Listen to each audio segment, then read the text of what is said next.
Hello student, उम्मीद करता हूँ आप सब बहुत अच्छे होंगे।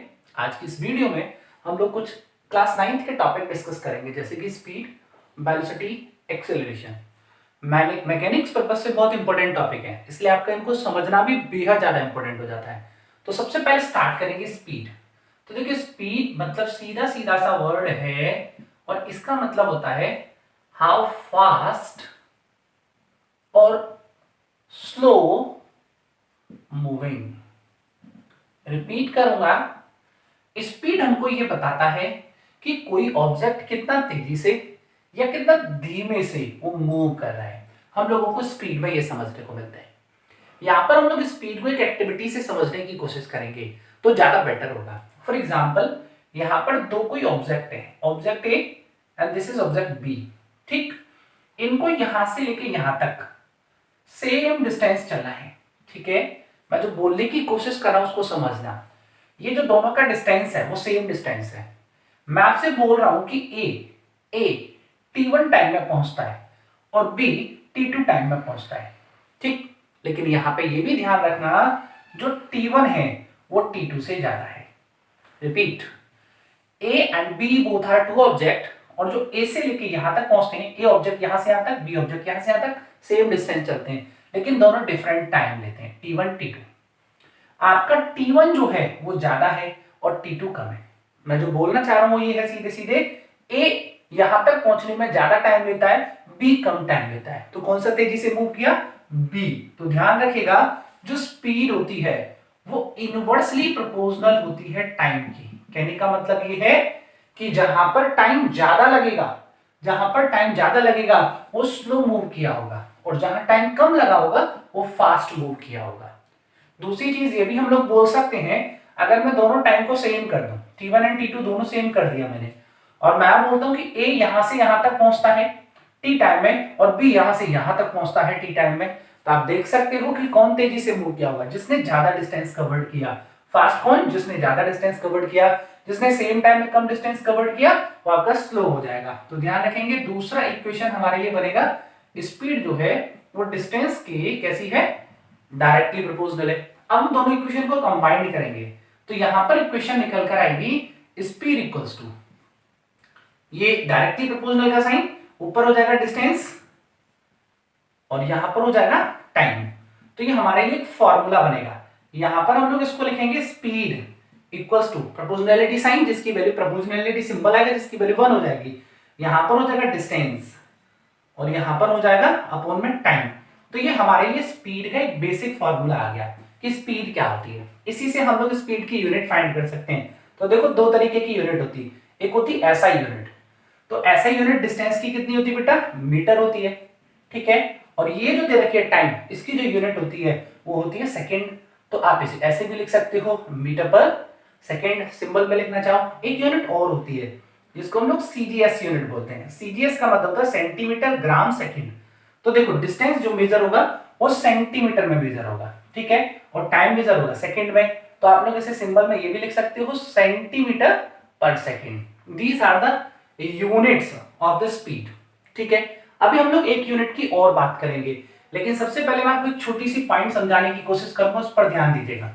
मान लीजिए कभी कोई बोलता है कि स्पीड को डिफाइन करो, तो सिंपल वे में स्पीड को डिफाइन करने का तरीका देख सकते हैं। यहां पर आप लिखेंगे द स्पीड, यहां से स्टार्ट करेंगे फॉर्मूले से, द स्पीड इसको बोलेंगे इज इक्वल टू, अब ऊपर वाली चीज को लिखो, ऊपर वाली चीज मतलब the speed is equal to distance, और इसको हम लोग लिखेंगे बेटा, ये जो अपॉन वाला साइन है, पर यूनिट, नीचे जो दे रखा है उसको लिख दो टाइम। तो ये हमारी स्पीड की एक डेफिनेशन बन जाएगी, speed is equal to the distance per unit time. तो ये हमारा फॉर्मूला आ गया। दूसरी चीज हम लोग ये भी देख सकते हैं कि डिस्टेंस, लास्ट वीडियो में हमने देखा कि इज ऑलवेज पॉजिटिव। तो आपका एक और पॉइंट निकल कर आएगा, जो स्पीड है, स्पीड इज ऑलवेज, ये ध्यान देंगे, स्पीड इज ऑलवेज पॉजिटिव। अब मान लीजिए कोई ऑब्जेक्ट बिल्कुल भी डिस्टेंस नहीं चलता, रेस्ट कंडीशन में रहता है, वहीं के वहीं बना रहता है, तो क्या होगा? डिस्टेंस जीरो हो जाएगा। तो उस केस में आपकी स्पीड भी जीरो हो सकती है, लेकिन ध्यान रखना डिस्टेंस नेवर नेगेटिव, तो आपकी स्पीड भी कभी भी नेगेटिव नहीं होगी। ये वाला पॉइंट भी हमको यहां पर समझना है। इन सब के बाद एक चीज और देख लीजिएगा, डिस्टेंस एक स्केलर क्वांटिटी है, टाइम भी एक स्केलर क्वांटिटी है, तो जो स्पीड निकल कर आ रही है आपकी स्पीड भी ना, ये ध्यान रखेंगे, speed is also a scalar quantity. ये भी हमारी जो क्वांटिटी है वो कैसी हो जाएगी बेटा, स्केलर क्वांटिटी हो जाएगी। तो ये बात ध्यान रखेंगे, ठीक है। अभी मैं यहाँ पर एक छोटा सा फैक्टर बताऊंगा जिससे हम लोगों के एग्जाम पेपर में छोटे छोटे क्वेश्चंस पूछ ले जाते हैं, ऑब्जेक्टिव टाइप, एक एक नंबर वाले। तो देखो सबसे पहली बात, जैसे स्पीड का फॉर्मूला होता है डिस्टेंस अपॉन टाइम, ओके। अब देखिए यहां पर अदर यूनिट ऑफ स्पीड की बात कर रहा हूं मैं, अदर यूनिट ऑफ स्पीड, ठीक है। यहां पर आप ये भी कह सकते हो प्रैक्टिकल यूनिट है ये, जो हम लोग डेली नॉर्मली लाइफ में यूज करते हैं। देखो डिस्टेंस की यूनिट हो गई किलोमीटर और टाइम की यूनिट हो गई पर आवर। तो एक यूनिट हमारी जो है वो है किलोमीटर पर आवर, कहे की स्पीड की, इसको हम लोग प्रैक्टिकल यूनिट भी बोलते हैं। अब इस प्रैक्टिकल यूनिट और एसआई यूनिट क्या होती है, मीटर पर सेकंड। इन दोनों को हम तो एक दूसरे से रिलेट करेंगे। तो देखो 1 किलोमीटर पर आवर हम लोग इसे ऐसे लिखेंगे, इस किलोमीटर को यानी मैं इसको ऐसे भी लिख सकता हूं 1 किलोमीटर अपॉन 1 आवर, बात तो एक ही है। अब आप ये देखें किलोमीटर में कितने मीटर, 10 टू दी पावर 3 या 1000 मीटर, अपॉन हम लोग बोलेंगे आवर्स में कितना सेकंड, 60 इंटू 60 मिनट होती है और 60 सेकंड हो जाते। तो ये निकल कर आया, आप इसे जब सॉल्व करोगे तो ये निकल कर आएगा 10/36 मीटर पर सेकंड। आप इसे ऐसे भी लिख सकते हो 2 से 5 टाइम, 2 से 18 टाइम। तो ध्यान रखना 5/18 मीटर पर सेकंड, ये निकल कर आ जाएगा क्या, 1 किलोमीटर पर आवर। एक रिलेशन निकल कर आ गया किलोमीटर पर आवर और मीटर पर सेकंड में। हम लोग इस रिलेशन को ऐसे भी लिख सकते हैं 1 मीटर पर सेकंड, यानी आपने इसको ऐसे ही रखा, इसको इधर भेज दिया, तो देखो क्या हो जाएगा, क्रॉस मल्टीप्लाई करोगे तो हो जाएगा 18 divided by 5 kilometre per hour. यहां पर हम लोग ध्यान देंगे, इसको हम लोग क्या चेंज करना सीख सकते हैं बेटा। चेंज करने का मतलब कैसे है वो ध्यान दीजिएगा जरा। फॉर एग्जाम्पल मेरे को दिया जा रहा है, जैसे यहां पर एक क्वेश्चन दिया 54 मीटर पर सेकेंड, ठीक है। आपसे बोला जा रहा है change in kilometre per hour. तो देखो क्या करेंगे हम, इसका जब सॉल्यूशन करेंगे तो 54 मीटर पर सेकंड लिखा, इसको थोड़ा मॉडिफाइड करके आप ऐसे भी लिख सकते हो 54 इंटू 1 मीटर पर सेकंड। किसी को प्रॉब्लम, नो प्रॉब्लम। अब देखो क्या हुआ, 1 मीटर पर सेकंड में कितना दे रखा है मेरे को, 1 मीटर पर सेकंड में दे रखा है ये, तो मैं इस 1 मीटर पर सेकंड की जगह ये रिप्लेस करूंगा। तो 54 into 18 divided 5 kilometre per hour, यानी आप इसका जो भी सॉल्यूशन के बाद आएगा वो आपका आंसर हो जाएगा। एक क्वेश्चन और बोलते हैं, जैसे मैंने बोला 20 मीटर पर सेकंड, किसमें चेंज करना है, किलोमीटर पर आवर में। तो क्या करोगे यहाँ 20 इंटू 1 मीटर पर सेकंड, ठीक है। अब 1 मीटर पर सेकंड की जगह आप क्या यूज कर सकते हो, 18/5। तो आप लिखोगे 20 इंटू 18/5 किलोमीटर पर आवर। तो क्या हो जाएगा बेटा, इसको कैंसिल आउट कीजिएगा, मल्टीप्लाई करोगे 72 किलोमीटर पर आवर निकल कर आ जाएगा। तो ये आपके आंसर्स निकल कर आ रहे हैं। ऐसे ही करके हम लोग किलोमीटर पर सेकंड को भी चेंज कर सकते हैं। जैसे अगर मैं सिंपल बोलूं, मैंने लिखा यहाँ पर 90 किलोमीटर पर आवर, इसको मुझे चेंज करना है स्पीड में, मतलब मीटर पर सेकंड में। तो क्या करूं बेटा, इसको मैंने लिखा 90 इंटू 1 किलोमीटर पर आवर। अभी मैंने इससे पहले बताया था आपको कि 1 किलोमीटर पर आवर जो है वो कितने के इक्वल होता है, 5/18 मीटर पर सेकंड के। तो आप लोग 1 किलोमीटर पर आवर की जगह 5/18 मीटर पर सेकंड रखोगे, तो लिखोगे 19 इंटू 5/18 मीटर पर सेकंड। तो 18 से 5 टाइम कैंसिल, तो 25 मीटर पर सेकंड निकल कर आ गया होगा। समझ आता है, कमेंट करके आप मुझे बता सकते हो कि हम लोग जो है 72 किलोमीटर पर आवर, इसको मीटर पर सेकंड में क्या लिखेंगे, ठीक है। हम लोग ये भी देख सकते हैं 36 किलोमीटर पर आवर को हम लोग कितना लिखेंगे मीटर पर सेकंड में। हम लोग ये भी देख सकते हैं कि अगर मेरे को दे रखा है फॉर एग्जांपल 15 मीटर पर सेकंड, तो हम लोग इसको किलोमीटर पर आवर में कितना लिखेंगे। एक अगर हम बोले 10 मीटर पर सेकंड दे रखा है, तो इसको हम लोग किलोमीटर पर आवर में कितना लिखेंगे, या मुझे कमेंट करके बता सकते हो। इन सबके आंसर्स आपकी प्रैक्टिस के लिए जरूरी है। अभी हम लोग बात करेंगे बेटा स्पीड के टाइप्स की। तो देखो ध्यान से समझते हुए चलना बेहद जरूरी है।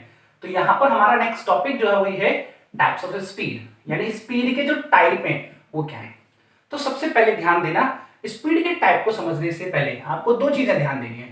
एक आपकी स्पीड होगी यूनिफॉर्म स्पीड, ठीक, और एक स्पीड होती है आपकी नॉन यूनिफॉर्म स्पीड। ये दो तरीके की स्पीड होती है। अब ये जो नॉन यूनिफॉर्म स्पीड है इसको हम लोग वेरिएबल स्पीड भी बोल देते हैं। कौन सी स्पीड? वेरिएबल स्पीड भी बोलते हैं। ये दोनों नाम एक ही है। देखो इन दोनों चीजों को समझने से पहले हम लोग स्पीड के फॉर्मूले को एक बार अगेन लिखते हैं। स्पीड इक्वल्स टू होता है डिस्टेंस अपॉन टाइम। अब यहां पर सीधी सीधी अगर मैं आपसे बात करना स्टार्ट करूं, आपसे पूछा है यूनिफॉर्म स्पीड क्या होती है, तो ध्यान रखना यूनिफॉर्म स्पीड का मतलब यानी ये यूनिफॉर्म कब होगी? जब ये और ये दोनों इक्वल हो जाए। तो हम यहां बोल सकते हैं equal distance travelled in equal interval of time. ध्यान से सुनना मेरी बात। ये जो डिस्टेंस है ये तो कवर्ड होगा, ट्रेवल होगा। कैसा होना चाहिए? इक्वल डिस्टेंसेस होना चाहिए। और किसमें? इक्वल इंटरवल ऑफ टाइम में। ये ध्यान रखना, ये जो इक्वल इंटरवल ऑफ टाइम है ये कितना भी छोटा बड़ा हो कोई प्रॉब्लम नहीं, लेकिन इक्वल इंटरवल ऑफ टाइम में इक्वल डिस्टेंस अगर कोई ऑब्जेक्ट कवर करता है तो उसकी स्पीड को हम लोग यूनिफॉर्म स्पीड बोलते हैं। अगर ऐसा नहीं होता यानी कि यहां हम बोलेंगे अनइक्वल डिस्टेंस, यानी दोनों में से कोई भी एक अनइक्वल हो जाए, चाहे तो टाइम चाहे डिस्टेंस, लेकिन बेस्ट यही रहेगा आप डिस्टेंस को अनइक्वल बोलो। तो आप बोलोगे अनइक्वल डिस्टेंसेस या distance in equal interval of time. ठीक है, तो इसको हम लोग क्या बोलते हैं? नॉन यूनिफॉर्म स्पीड या फिर वेरिएबल स्पीड बोलते हैं। लेकिन एक और बात समझ लीजिएगा, ये जो स्पीड होती है, ये जो स्पीड है नॉन यूनिफॉर्म, जिसको हम लोग बोल रहे हैं वेरिएबल स्पीड, इसके अगेन हम लोग दो तरीके और पढ़ देते हैं। जैसे कि एक स्पीड होती है इंस्टेंटेनियस। ये जो इंस्टेंटेनियस स्पीड है ये ध्यान से समझना, इसका मतलब क्या है? बहुत अच्छा सा चीज है, बहुत अच्छे से काम की चीज है। इंस्टेंटेनियस स्पीड का मतलब है स्पीड एट एनी इंस्टेंट। यहां जो इंस्टेंट वर्ड यूज हो रहा है इसका मतलब है कोई पर्टिकुलर टाइम, कोई पर्टिकुलर सेकेंड। जब हम लोग व्हीकल चलाते हैं तो जो हमारा मीटर लगा रहता है गाड़ी में, जिसको हम लोग बोलते हैं स्पीडोमीटर, ध्यान से समझना, ये जो स्पीडोमीटर है वो एक ऐसी डिवाइस है जो स्पीड को मेजर करने का काम करता है। मैं यहां पर एक बहुत अच्छा सा पॉइंट बता रहा हूं, ध्यान से समझना। आप लोगों से पूछा जाता है कि स्पीड को मेजर करने वाली डिवाइस का नाम क्या है, तो आपने बोल दिया स्पीडोमीटर।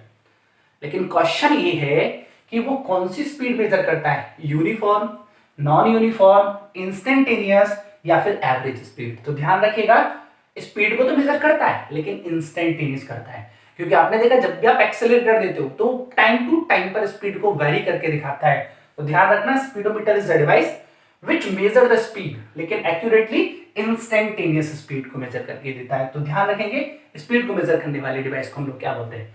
एक और होती है बेटा जिसको हम लोग एवरेज स्पीड बोलते हैं। और एवरेज स्पीड क्या होती है वो सबको पता है। तो एवरेज स्पीड को हम लोग वी एवरेज लिख दिए। ये होता है बेटा जो डिस्टेंस है, स्पीड क्या होती है? डिस्टेंस, ठीक, अपॉन टाइम। ये होती है हमारी डिस्टेंस अपॉन टाइम। तो लेकिन एक वर्ड यूज कर लेना है, क्योंकि एवरेज का मतलब क्या होता है? Total distance upon total time. हम लोग अगर ये बोलते हैं तो ये हमारे लिए एवरेज स्पीड निकल कर आता है। अब ध्यान दीजिएगा, चाहे यूनिफॉर्म स्पीड हो, चाहे नॉन यूनिफॉर्म स्पीड हो, चाहे इंस्टेंटेनियस हो, चाहे एवरेज हो, इन सब के लिए हमारी जो यूनिट्स होती हैं वो वही होती हैं जो स्पीड की होती हैं। ये ध्यान दीजिएगा। मैं यहां पर एक बात और बोलूंगा, अगर यूनिफॉर्म स्पीड की मैं बात कर रहा हूं और यूनिफॉर्म स्पीड के लिए मैं एवरेज स्पीड फाइंड करूं चाहे इंस्टेंटेनियस स्पीड फाइंड करूं, इन दोनों की वैल्यू यूनिफॉर्म स्पीड के बराबर आएगी। इसीलिए हम लोग इसको अलग अलग क्लासिफाइड नहीं करते। आप यूनिफॉर्म स्पीड के लिए इंस्टेंटेनियस निकालोगे तो वही वैल्यू निकल कर आएगी जो यूनिफॉर्म स्पीड की है। एवरेज स्पीड के लिए निकालोगे तो यूनिफॉर्म स्पीड वही निकल कर आएगी। तो ये ध्यान दीजिएगा, ठीक है। ये हमारा स्पीड के बारे में एक डिटेल नॉलेज हो गया। अब हम लोग स्पीड कंप्लीट करने के बाद में अब हम लोग नेक्स्ट टॉपिक स्टार्ट करेंगे वेलोसिटी। देखिए वेलोसिटी भी एक इंटरेस्टिंग टॉपिक है, लेकिन अगर मैं ये सिंपल वे में बोलूं कि जो स्पीड है वही हमारी वेलोसिटी है, लेकिन इन अ पर्टिकुलर डायरेक्शन, तो गलत नहीं होगा। हम यहां पर बोलना चाहते हैं आपसे कि हम पढ़ेंगे वेलोसिटी। तो देखो वेलोसिटी का दूसरा नाम हम ये भी बोल सकते हैं speed with direction. Speed with, अगर डायरेक्शन मैं बोल रहा हूं तो ये मेरी चीज गलत नहीं है, ये ध्यान रखिए। अब देखो सर, सबसे पहला इंपॉर्टेंट, जो स्पीड का फॉर्मूला होता है वही होता है speed equals to distance upon time. देखो स्पीड बहुत जरूरी, बहुत अच्छी सी चीज है, तो पहले उसको पकड़ के चलो, ठीक। अब यहां पर ध्यान दो, स्पीड, स्पीड क्या है, वेलोसिटी है, मैंने इसको लिखा वेलोसिटी, लेकिन विद डायरेक्शन। देखो टाइम की कोई डायरेक्शन नहीं होती तो टाइम को यूं करते हुए लिख दिया, लेकिन जब मैं डायरेक्शन की बात करूंगा तो वो डिस्टेंस में आएगा, और उसी को हम लोग बोलते हैं डिस्प्लेसमेंट। ये ध्यान दीजिएगा, यानी कि हम डिस्टेंस को ही विद डायरेक्शन क्या बोलते हैं, डिस्प्लेसमेंट बोलते हैं। तो हमारे सामने वेलोसिटी का एक फॉर्मूला निकल कर आ गया, जिसको हम बोल रहे हैं डिस्प्लेसमेंट अपॉन टाइम। अभी मैंने डेफिनेशन बनाना बताया, इसको क्या लिख सकते हैं, वेलोसिटी सीधा सीधा लिख सकते हैं इज इक्वल टू, क्या लिखेंगे, डिस्प्लेसमेंट, इसको शॉर्ट लिख दीजिए। अब डिस्प्लेसमेंट इसको बोलते हैं, इसको क्या बोलते हैं, पर यूनिट, नीचे जो वर्ड लिखा है उसको लिख दीजिए पर यूनिट टाइम। ये हमारे लिए फॉर्मूला हो। दूसरी चीज आप ये भी समझ सकते हो कि वेलोसिटी का फॉर्मूला है तो इसकी एसआई यूनिट, ठीक है। अब देखो यहां मैंने बोला वेलोसिटी क्या, स्पीड विद डायरेक्शन, तो देखो डायरेक्शन की कोई यूनिट नहीं होती, तो इसकी यूनिट वही होगी जो स्पीड की है, तो ऐसा यूनिट कितनी हो जाएगी, मीटर पर सेकंड हो जाएगी। अगर मैं बात करूं सीजीएस यूनिट की, तो सीजीएस यूनिट कितनी हो जाएगी, सेंटीमीटर पर सेकंड हो जाएगी। एक चीज और समझना, वेलोसिटी विद डायरेक्शन है, इसलिए कैसी क्वांटिटी हो जाएगी, ये वेक्टर क्वांटिटी हो जाएगी। ये बात भी आप ध्यान से समझते चलें, ठीक है। दूसरी चीज एक और आपको समझ आएगा, देखो टाइम हमेशा पॉजिटिव होता है, लेकिन डिस्प्लेसमेंट पॉजिटिव भी होता है, नेगेटिव भी होता है, इवन दैट जीरो भी होता है।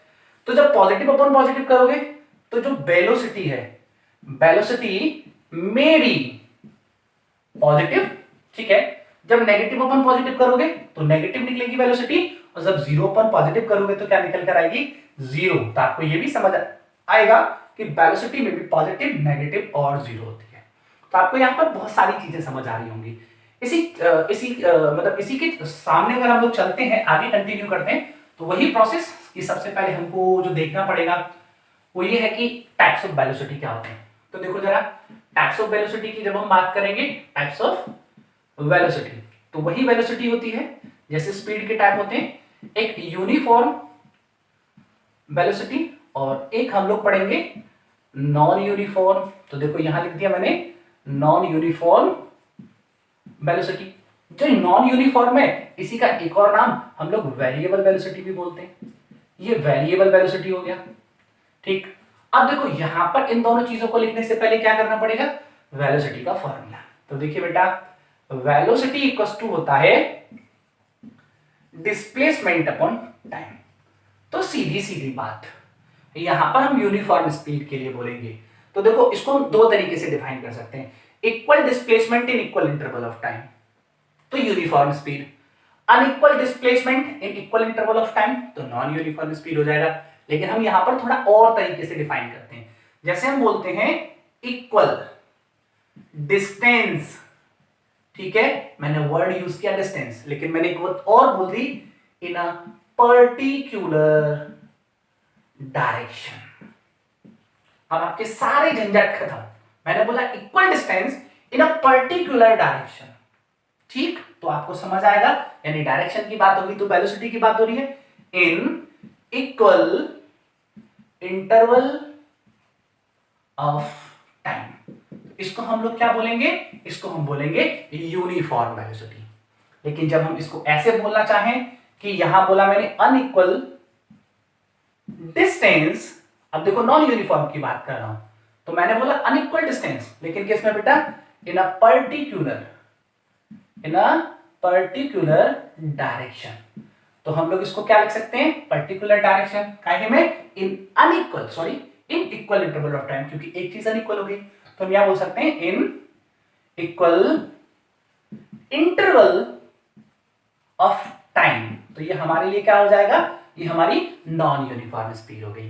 तो यहां पर आगे चलते हैं, और आगे चलने के लिए मैं एक चीज और बोलता हूं बेटा, देखिए ये जो वेलोसिटी है, इस वेलोसिटी में मैं अगर चेंज की बात करूं, जिसको मैं बोलना चाह रहा हूं कि वो नॉन यूनिफॉर्म में जाएगा, तो देखो वेलोसिटी में दो से तीन चीजों पर आप ध्यान दे सकते हैं।